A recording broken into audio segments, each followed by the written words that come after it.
Hello, everyone. I will get us started.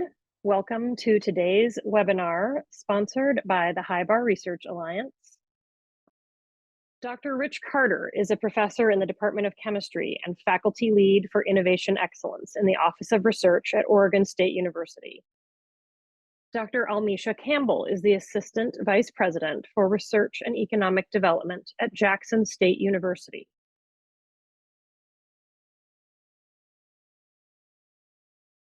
This whole effort was created by a grant from the National Science Foundation back in late 2019, I believe. And it's focused on the inclusive recognition of I&E impact by faculty. So if you've not heard I&E before, that simply stands for innovation and entrepreneurship. It's a pretty common term. It's used widely in this area. So one of the very first things we did when we were awarded this grant is we created a coalition of universities all across the country. This slide's a little bit dated. I really do need to update this. It's I believe, over 70 now. Universities all around the country. And the reason we did this is we thought it was really important if we were going to start identifying best practices, suggested language, metrics, and process reforms for addressing these issues in faculty promotion cases. We needed to have as many voices at the table to have those conversations.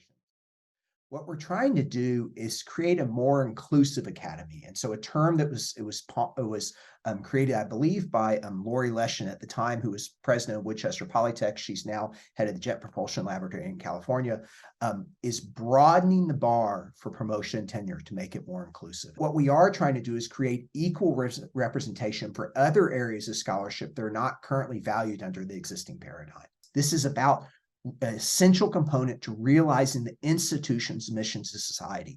Now, more than any time in my lifetime, the academic system and the universities are under attack for their value they're bringing to society. And I think this is a wonderful way to reframe that conversation and show that universities continue to be at the cornerstone of our society, providing real tangible value to our constituents. Let me run through the recommendations. There are 4 of them. First one is university-wide language that links the evaluation of the faculty member to the mission, values, and goals of the university, and further connects that faculty member's contribution to broader societal impacts. The second recommendation is specific innovation and entrepreneurship metrics to allow you to evaluate this work in teaching, research, and service. And so we developed 6 representative subcategories. Within each one of those subcategories, we have a wealth of examples as to what those might be. The third one is we found it's really important to give criterion-specific language for teaching, research, and service. And so we have specific examples in our recommendations for each one of those categories. And in my opinion, the most important of all these recommendations is process reforms. One of the things that has been found through all the work we've done at PTI and before that is that if you just change university guidelines, you are extremely unlikely to change university culture. The only way you can affect that cultural reform where this sort of work truly is valued the same as everything else is you have to address the practices and working mechanisms of the university P&T process. Of those 4 recommendations, only 2 of them, recommendations 2 and 3, specifically mention innovation and entrepreneurship. Because if that work is aligned with the university mission, values, and goals, and you have a fair and transparent process, any area of impact can be recognized. This also has an additional benefit that as you're trying to operationalize change on your own university campus, it's easier for a broader cross-section of your institution to see value in this reform. So our phase 2 efforts now is going to be focused really in 5 areas. The first one is training on PTI. So exactly what Almisha alluded to, case studies so we can show folks how this reform has worked on this campus. We are also looking for institutions that are interested in being a pilot for the process reforms. We also think that it's really important to encourage I&E scholarship. And finally, again, aligning with other areas of reform.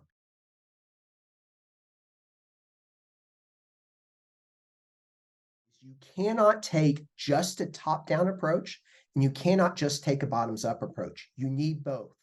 And process changes too. We talked about it as a systems level approach to changing these type of dynamics on your campuses, because if we don't have the buy-in from the provost level, your dean of faculty development, your faculty senate, your department chairs, deans, all those collectively are part of the decision making process that needs to be involved in that cultural change that needs to occur.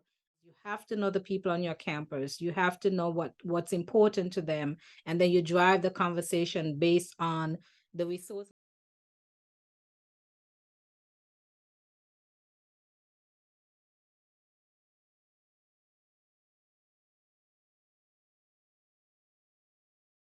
When you're having that conversation with this single institution, it's really difficult because people have this fear of being first.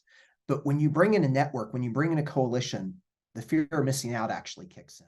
When you come to a campus and you bring somebody's an expert, which is often just another person from another campus, that provides credibility to the concept. So I think the network approach is really helpful, and it makes those conversations with people that are naturally resistant to change just a little bit easier because you don't have to be the sole voice. Which said, oftentimes when someone from the outside comes in and tell your folks that this is great, that's oftentimes where you hear them go, oh yeah, we're on board. I think what surprised me is how many people want to have this, who want to engage and just needed a group to work with or needed some ideas of how to start the process. I've developed many great friendships, including several of the people on this call from this. What I hope that you all take away is that you're not alone. This is a situation where you have a tremendous support structure at your fingertips. And I also think we are at a moment in time in which there has been never a focus like this before.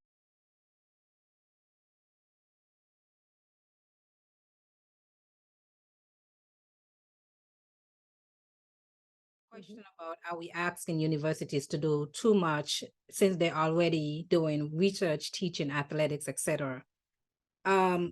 PTI does not penalize anyone who is not engaging in innovation and entrepreneurship. What it is doing is asking for them, those that engage in that process, to be rewarded through the tenure and promotion process.